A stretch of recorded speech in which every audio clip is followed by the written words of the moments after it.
Let's talk about iPhone 15 Pro क्योंकि इस smartphone को मैं पिछले 1 साल से यूज कर रहा हूँ and in this video I am gonna give you a long term review of this smartphone. इसका बैटरी हेल्थ कैसा है, बैटरी कितना दिन लास्ट करता है, क्या अच्छाइयाँ हैं, क्या बुराइयां हैं, क्या क्या आपको नहीं करना चाहिए अपने आईफोन में और किस तरीके से आप एक लॉन्ग लास्टिंग स्मार्टफोन बना सकते हैं अपने iPhone 15 Pro को। और ये भी बताऊंगा कि 2024 में आपको iPhone 15 Pro खरीदना चाहिए या फिर you should go for iPhone 16 Pro। We will talk about everything in this video. It's gonna be a detailed long-term review video of iPhone 15 Pro. Let's get started. Okay, first let's talk about the titanium body. Look and feel अगर देखा जाए तो iPhone 15 Pro जो है ना iPhone 14 Pro या 13 Pro के मुकाबले बहुत अच्छा दिखता है। iPhone 14 Pro, iPhone 13 Pro में आपको स्टेनलेस स्टील देखने को मिल जाता था frame, but in this smartphone they have come up with a new material called titanium and I am using the natural titanium variant which is really great. कोई scratch वगैरह देखने को नहीं मिलता है। स्मार्टफोन को आप बिना कवर केस के यूज कर सकते हैं, but I would not suggest you to use the smartphone without cover case, otherwise अगर गिर जाता है ना तो बहुत बड़ा नुकसान हो जाएगा आपका। So you must use a cover case and a tempered glass as well to give the maximum protection to your smartphone. खैर टाइटेनियम के कोई डिसएडवांटेज नहीं है, एडवांटेज ही है, क्योंकि टाइटेनियम बहुत ज्यादा हल्का होता है और स्टेनलेस स्टील के मुकाबले बहुत ज्यादा टफ होता है, मतलब मजबूत होता है। मैंने iPhone 14 Pro भी यूज किया है, 13 Pro Max भी यूज किया है और उसमें एक चीज नोटिस किया मैंने कि स्टेनलेस स्टील पर जब कोई स्क्रैच वगैरह लगता था ना या फिर गिरने पर कोई निशान वगैरह लगता था तो वो परमानेंट रह जाता था, वो विजिबल रहता था। लेकिन मेरे iPhone 15 Pro में ऐसा कोई निशान मुझे नहीं देखा है। ऑल्दो अगर आप इसका कलर्ड वेरिएंट लेते हैं ना, खास करके ब्लू कलर वाला, तो ब्लू टाइटेनियम में आपको थोड़े बहुत स्क्रैचेस जरूर देखने को मिलते हैं, उसका पेंट उखड़ने लगता है। बहुत सारे लोगों को मैंने ट्विटर कंप्लेन भी देखा हुआ था और कुछ फोटोज भी इंटरनेट पे मैंने देखे हुए थे जिसमें पर्टिकुलरली ब्लू कलर वेरिएंट में खरीदने के 1-2 दिन बाद ही उसमें स्क्रैचेस आ रहे थे, कलर निकल रहे थे, which is not good for a smartphone जिसमें आप 1.5 लाख रुपए खर्च कर रहे हो। लेकिन हाँ, अगेन मैं कहूंगा कि titanium is way better than stainless steel. Okay, एक चीज जिसका एप्पल ने बहुत ज्यादा मार्केट किया था और अपनी कमियों को छुपाने के लिए एक नए फीचर्स के तौर पर इंट्रोड्यूस किया था। Yes, I am talking about the dynamic island. Kind of love and hate relationship है मेरा डायनेमिक आइलैंड के साथ। Let me explain in detail way. Dynamic island is great कुछ कुछ छोटी छोटी चीजों के लिए, जैसे कि टॉर्च वगैरह कंट्रोल करना या फिर कॉल पर बात करते वक्त आप टैप करके वहां से जा सकते हो कॉल पर। But the dynamic island will irritate you while watching the reels and playing games. ये थोड़ा बहुत आपको परेशान करेगा, specially on a video call with your loved ones when you are trying to take a screenshot and trying to capture the happy moment of your life. It sucks. Dynamic island उसके माथे पर ऐसा आ जाता है जैसे कि मानो उसके माथे पर ऑपरेशन हो गया हो। I don't like it. मेरे ख्याल से वीडियो कॉल पर स्क्रीनशॉट लेते वक्त डायनेमिक आइलैंड नहीं आना चाहिए था और आई थिंक अपडेट के जरिए इसको फिक्स किया जा सकता है, क्योंकि एंड्रॉयड में भी पंच होल सेल्फी कैमरा होता है, बट जब आप स्क्रीनशॉट लेते हो तो वो पंच होल विजिबल नहीं होता है। So it can be fixed. I don't know why Apple is not fixing it. इसके अलावा स्क्रीन से मुझे कोई शिकायत नहीं है, ट्रू टोन डिस्प्ले के साथ आता है और कंटेंट वाचिंग एक्सपीरियंस जो है ना आपका सच में बहुत अच्छा होने वाला है। बहुत अच्छी तरीके से ये लाइट को समझ लेता है और लाइट के हिसाब से ब्राइटनेस को एडजस्ट कर लेता है बहुत ही क्विकली।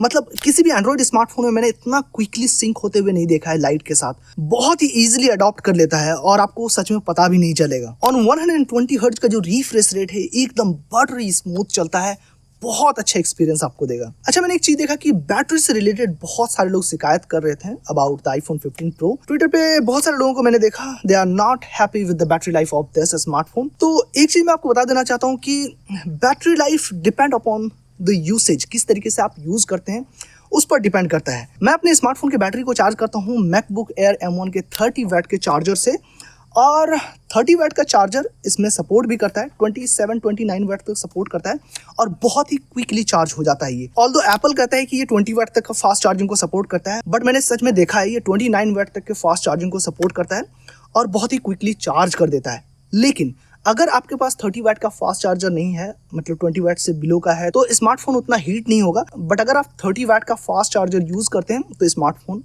थोड़ा हीट करता है। बैटरी लाइफ पे फर्क पड़ेगा या नहीं पड़ेगा, मैं आपको एक क्विक डेमोन्स्ट्रेशन दे देता हूँ। मेरा एक दोस्त है जो कि 20 वाट का फास्ट चार्जर यूज करता है और उसके पास है iPhone 15 Pro Max और खरीदे हुए करीब 3-4 महीना हुआ होगा, बट उसका चार्जिंग साइकिल काउंट जो है वो 340 के आसपास है। मतलब 350 बार अपने स्मार्टफोन को उसने चार्ज किया है और डिस्चार्ज किया है। अगर मैं अपनी बताऊं तो मैंने इस स्मार्टफोन को मोर देन 450 टाइम्स मैंने चार्ज किया है और डिस्चार्ज किया है इस स्मार्टफोन को और अभी अगर देखा जाए, कंपेयर किया जाए, तो मेरा बैटरी हेल्थ है 94% और मेरे दोस्त के आईफोन 15 प्रो मैक्स का बैटरी हेल्थ जो है वो है 86%। Yes, a huge difference, near about 10% का डिफरेंस आपको देखने को मिलता है, जबकि उसने चार्ज भी कम करा है और मेरे लगभग 4-5 महीने के बाद खरीदा है। सो ऐसा कैसे पॉसिबल है कि कम चार्ज साइकिल में भी बैटरी हेल्थ बहुत ज्यादा रिड्यूस हो जाता है? तो ऐसा होने का मेनली 2-3 रीजन है। मैं आपको क्विकली बता देता हूँ। मैं अपने स्मार्टफोन में कोई गेम नहीं खेलता हूँ, तो गेमिंग से क्या होता है ना कि स्मार्टफोन बहुत जल्दी डिस्चार्ज होता है और जब आप गेम खेलते हो चार्ज पे लगाकर, तो बैटरी के हेल्थ पर और ज्यादा इफेक्ट पड़ता है कंटिन्यूअस चार्ज और डिस्चार्ज होने पर, क्योंकि इसमें चार्जिंग बाईपास सिस्टम नहीं दिया हुआ है जैसा कि सैमसंग में दिया हुआ रहता है। तो चार्जिंग बाईपास सिस्टम क्या होता है, जब आप गेम खेलते हो ना और उस वक्त अगर आपने चार्जर को कनेक्ट किया हुआ है, तो चार्जर जो है ना करंट डायरेक्टली स्मार्टफोन के कंपोनेंट को ट्रांसफर करेगा, ना कि बैटरी को। मतलब करंट बैटरी तक नहीं पहुंचेगा, डायरेक्टली स्मार्टफोन तक पहुंचेगा और इससे क्या होगा कि बैटरी चार्ज नहीं होगा, ना ही डिस्चार्ज होगा, बैटरी कांस्टेंट रहेगा और कंटिन्यूअस आप अपने स्मार्टफोन से गेमिंग कर सकते हो, जिससे हीट भी कम प्रोड्यूस होगा और स्मार्टफोन का बैटरी हेल्थ बरकरार रहेगा।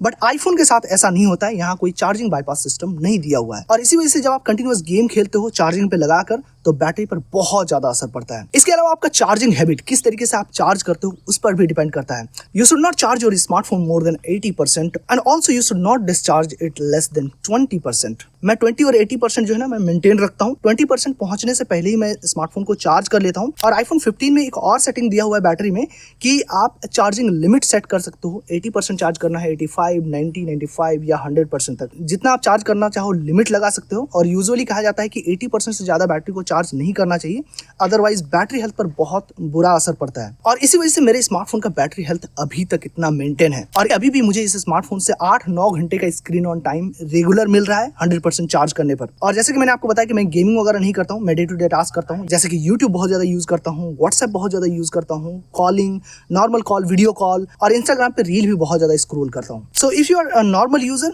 Then definitely you can get more than 8 hour, more than 9 hour of screen on time. Okay, now let's talk about the heating issue. Yes, the major problem of any iPhone. iPhone 15 के बाद से जो है ना heating issue में थोड़ा बहुत काबू पाया गया है by increasing the large vapor cooling system and by making the efficient processor. लेकिन फिर भी अभी भी ये स्मार्टफोन थोड़ा हीट करता है। जब आप 30 वाट के चार्जर से चार्ज करोगे या फिर 4K वीडियो रिकॉर्डिंग करोगे बहुत देर तक, तो ये स्मार्टफोन हीट करता है और हीट करने के बाद क्या होता है कि ब्राइटनेस को ये बहुत जल्दी ड्रॉप डाउन कर देता है, चाहे वो आप गेम खेल रहे हो उस वक्त भी या फिर 4K वीडियो रिकॉर्डिंग अगर आप आउटडोर में बहुत देर तक करते हो तो भी ये ब्राइटनेस को बहुत जल्दी ड्रॉप डाउन कर देता है।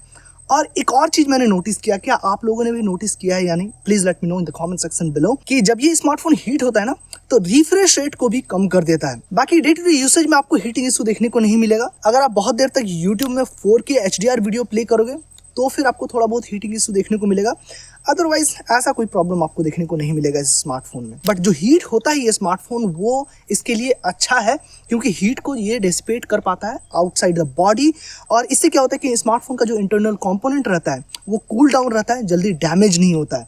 So heating is kind of good for your smartphone. अच्छा, एक और चीज़ के बारे में बात करते हैं। आपने नोटिस किया होगा कि ज़्यादातर जो क्रिएटर्स होते हैं वो आईफोन ही यूज़ करते हैं, कोई एंड्रॉयड स्मार्टफोन नहीं यूज़ करते हैं। और अगर एंड्रॉयड स्मार्टफोन यूज़ भी करते होंगे तो सैमसंग का फ्लैगशिप लेवल का स्मार्टफोन यूज़ करते हैं, बिकॉज आईफोन जितना रिलायबल होता है ना उतना एंड्रॉयड फोन रिलायबल नहीं होता है और हर वक्त आपको एक फ्लैगशिप एक्सपीरियंस देगा, चाहे इसका स्क्रीन हो, कैमरा हो, डे टू डे यूसेज हो, चाहे गेमिंग करना हो, हर चीज़ में ये स्मार्टफोन बहुत अच्छा है। Specially I am enjoying the camera off this smartphone, बहुत अच्छी तरीके से काम करता है। इस स्मार्टफोन से आप लॉग में वीडियो शूट कर सकते हैं और मैंने बहुत सारी वीडियोस इस स्मार्टफोन से ही शूट किया हुआ है अपने चैनल के। इनफैक्ट ये भी वीडियो इस स्मार्टफोन से शूट हो रही है, इस स्मार्टफोन के सिनेमैटिक मोड से। सच में इस स्मार्टफोन का कैमरा बहुत अच्छा है, बट सिर्फ और सिर्फ वीडियोग्राफी के लिए, फोटोग्राफी के लिए कैमरा उतना अच्छा नहीं है। HDR बहुत अच्छी तरीके से मैनेज तो करता है, बट डायनेमिक रेंज जो है ना वो उतना अच्छा नहीं है इस स्मार्टफोन का। आपको ज़्यादा अच्छा डायनेमिक रेंज, ज़्यादा रिलाई कर सकते हैं फोटोग्राफी के लिए आप सैमसंग गैलेक्सी S24 अल्ट्रा या सैमसंग गैलेक्सी S25 अल्ट्रा में। That will give you the better photographic experience than iPhone 15 pro and even iPhone 16 pro. अच्छा, एक चीज़ मैं बताना भूल गया, मैंने एंड्रॉयड स्मार्टफोन भी बहुत सारे यूज़ किए हैं, खास करके सैमसंग के, वन प्लस के। एक चीज़ मैंने नोटिस किया है कि अगर आप एंड्रॉयड स्मार्टफोन बहुत दिनों तक यूज़ करोगे ना, साल भर 2 साल यूज़ करोगे, तो उसका जो बटन का क्लिकीनेस जो होता है वो ख़त्म होने लगता है, काइंड ऑफ अच्छे से काम नहीं करता है। But you would not notice this type of problem with any iPhone. IPhone के बटन हमेशा टेक्टाइल होते हैं, बहुत अच्छी तरीके से काम करते हैं, और इस स्मार्टफोन का भी मुझे बहुत ज़्यादा अच्छा लगा है बटन। कुछ महीने पहले इस स्मार्टफोन को लेकर मैं एक डैम में चला गया था और मैंने इसका वाटर टेस्ट भी किया। अंदर स्मार्टफोन को घुसाकर मैंने फोटो वगैरह भी क्लिक किए, बहुत सारे वीडियोस वगैरह भी बनाया और इंस्टाग्राम पे अपलोड भी किया था। सो अगर आप इंस्टाग्राम पर मुझे फॉलो नहीं करते हो then do follow me on Instagram. वहाँ मैं अपने लाइफ से रिलेटेड बहुत सारी चीज़ें शेयर करते रहता हूँ। तो जब मैं स्मार्टफोन को लेकर गया था ना पानी में, तो मुझे कोई प्रॉब्लम नहीं दिखा। स्मार्टफोन बहुत अच्छे तरीके से काम कर रहा था because it comes with IP68 water and dust resistance and बहुत अच्छी तरीके से ये काम करता है। लेकिन मैं ट्विटर पर देख रहा था बहुत सारे लोग कंप्लेन भी कर रहे थे about the water resistance of this smartphone. ये उस वक्त थोड़ा सा आपको प्रॉब्लम कर सकता है जब आप इस स्मार्टफोन को खारे पानी में यूज़ करोगे, मतलब समुद्र के पानी में यूज़ करोगे तो, क्योंकि उसमें बहुत ज़्यादा सॉल्ट होता है and salt is the conductor of electricity and it can damage the internal component of your smartphone. So salt water में अगर आप लेके जा रहे हो तो एक प्लास्टिक का केस आता है, वो यूज़ कर लेना ताकि आपके स्मार्टफोन में सॉल्ट वाटर एंटर ना करे। अदरवाइज चार्जिंग में भी प्रॉब्लम हो सकता है, थोड़ा बहुत आपको प्रॉब्लम होगा बट हाँ इवेंचुअली ठीक हो जाएगा। और ऐसा भी हो सकता है कि ठीक ना हो, क्योंकि वाटर डैमेज को जो है ना एप्पल कवर नहीं करता है। तो ये जरूर ध्यान में रखना है। बाकी स्मार्टफोन में मुझे कोई प्रॉब्लम नहीं दिखा, बहुत इंजॉय किया हूँ मैं इस स्मार्टफोन को थ्रू आउट द ईयर और मुझे कोई भी प्रॉब्लम अभी तक नहीं दिखा है। और हाँ, बहुत सारे लोग पूछ भी रहे थे कि कौन सा कवर केस आप यूज़ करते हो अपने स्मार्टफोन पर। तो बता दूं कि मैं ESR का कवर केस यूज़ करता हूँ। अगर आप बाय करना चाहते हैं then I put the link in the description box below, you can check it out. Smartphone का केस बहुत अच्छा है, बहुत प्रोटेक्टिव है, मिलिट्री ग्रेड प्रोटेक्शन के साथ आता है और बहुत बार गिरा है मेरा स्मार्टफोन रोड में भी, बट कोई भी मुझे डैमेज नज़र नहीं आया है। बट मेरा एक दोस्त जो iPhone 15 Pro Max यूज़ करता है, उसका स्मार्टफोन एक बार गिर गया था तो उसमें स्क्रैचेस आया है, टाइटेनियम बॉडी पर आया है। थैंक गॉड कि स्क्रीन के बल नहीं गिरा और ना ही पीछे के बल गिरा, अदरवाइज़ ये टूट भी सकता था। सो थोड़ी बहुत चीज़ें आपको ध्यान में रखना है। अदरवाइज स्मार्टफोन जो है ना बहुत अच्छा है। Still, if you want to buy iPhone 15 Pro instead of 16 Pro, you can definitely go with iPhone 15 Pro, no problem with that. और अगर आप refurbished भी खरीदना चाहते हैं तो थोड़ा बहुत चेक करके खरीदना, ऐसे मत खरीदना, बहुत अच्छे से चेक कर लेना फिर खरीदना। सो फिलहाल इस वीडियो में इतना ही। बाकी वीडियो कैसा लगा प्लीज मुझे नीचे कमेंट करके बताना। अच्छा लगे तो लाइक करना और चैनल को जरूर सब्सक्राइब कर लेना। That's all about this video. Salam. My name is Shakir and I'll see you in the next one.